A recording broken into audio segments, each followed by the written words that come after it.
So there's gonna be a nade set to get you into Pop Dog as a T-side default.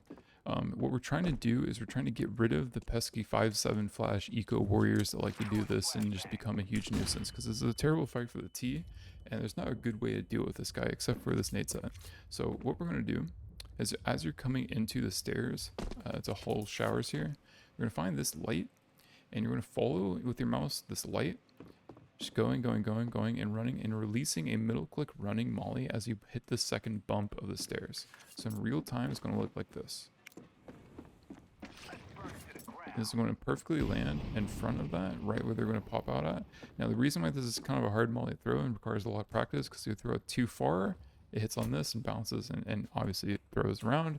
And if you land it right here, again, not great. So it's very particular. It has to just barely clear this to land right there.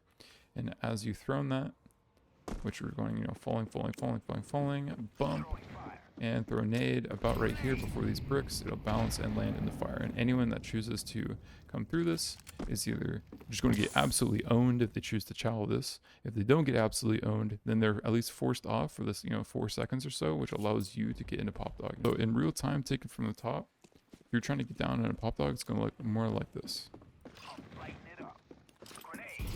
As you get about here, you're going to jump and airstrike to the right.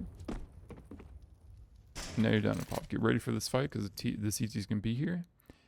But if not, swing E-box, and you know your team should already be out fighting. But this is getting yourself inserted in the Pop Dog, and there's not much that CTs can really do. Now, if they do have op, be careful. If they have op, then they could pick you on the cross.